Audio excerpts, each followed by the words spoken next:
श्रोता बंधु समस्त को नमस्कार। आज आम गोटे सुंदर कहानी विषय जानिबा। कहानीटीर नाम हेउची अहंकार। पुराण जुगर कथा। व्यास नामक जड़े साधु थिले। से महाज्ञानी कठोर तप करुथिले। मात्र ज्ञान पाई खूब गर्व करुथिले।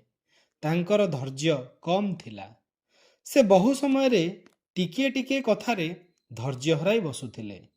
फଳରେ से अर्जन करिथिबा साधनर फल नष्ट होई जाउथिला। काशी गोटिए पवित्र स्थान। भगवान शिव और माता पार्वतींकर वरदान जोगु सेठारे मृत्यु लाभ करुथिबा व्यक्ति सीधा स्वर्ग को जाउथिला। वैकुंठपुर रे विष्णुंकर पाद तले स्थान पाउथिला।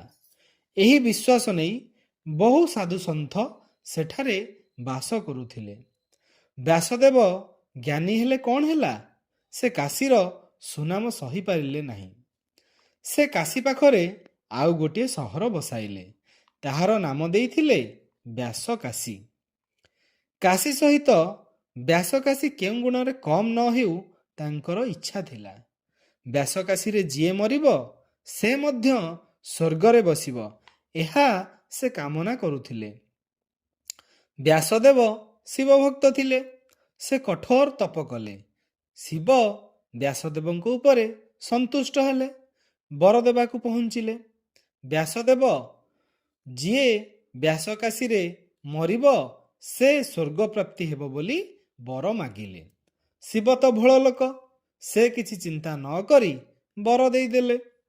एबे व्यासदेवंकर गर्व कहिले न सरे। चारिआडे व्यासकाशीर महिमा प्रचार कले। फଳରେ बहु लोक काशी को न जाई व्यास काशी को जीवाकू लागिले।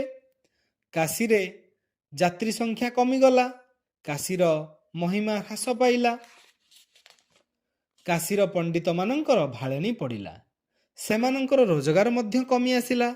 सेमाने चिंता कले जदि किछि प्रतिकार न करंती तेबे काशीर महात्म्य पूरा कमी जीव। सेमाने निरुपाय होई दुर्गति नासिनी माँ दुर्गांकर शरण पशिले। ता परदिनर घटना। व्यासदेव सकाळु उठी निज तप तर्पण सारी थांती। एही समय गोटिए बुढ़ी तांको आश्रम रे पहुँचिले। पचारिले, पंडिते काशी रे जनकर मृत्यु हेले से स्वर्ग रे बसे।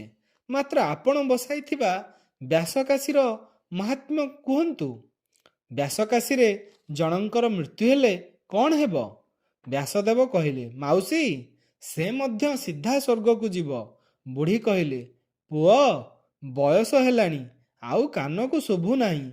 आउ थरे कह पुओ। बुढ़ी कथारे व्यासदेव चिड़ी उठिले। तथापि धैर्य रखी बड़ पाटी रे कहिले, माउसी एठारे जिए मरिब से मध्य सीधा स्वर्ग को जीव। तथापि ठीक न शुणिला परी बुढ़ी अभिनय कले। से गोटिए कान को धरी व्यासदेवଙ୍କ मुह पाखरे रखिले। कहिले, कौन कहिल पुओ? व्यासदेव धैर्य हराइले। से कहिले, आजी सकाळु मु बेस गोटिए कालुनी हाबुडरे पड़िली। दिन किपरि कटिब केजानी? से विरक्त होई कहिले, से नर्क को जीव। जा आउ मते विरक्त करना। एथर बुढ़ी पूरा शुणी पारिला परा। बुढ़ी कहिला, तो तुंड सत हेउ। एहा कही से अदृश्य होईगला। एही बुढ़ी आउ केही नथिले। स्वयं जगतमाता दुर्गा बुढ़ी रूप धारण करथिले। से व्यासदेवंकर अहंकारर शास्ति देले। व्यासकाशी तार पवित्रता नष्ट कला। केही व्यासकाशी आसिले नाही। सेमानंकर डर रहिला, एठारे मले नर्क प्राप्ति हेब। तेणु पिलामाने अहंकार मनीषर बड़ शत्रु।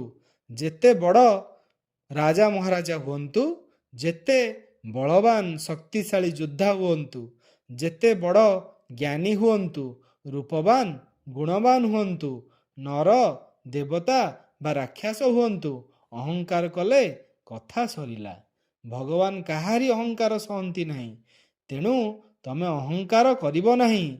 समर्पण भाव रखी ईश्वरंक पाखरे निजको अर्पण करिबो। तेबे जाई जीवन रे भलो ओ बड़ मनीष हेबो। धन्यवाद। चैनल टी को लाइक शेयर एवं सब्सक्राइब करंतु।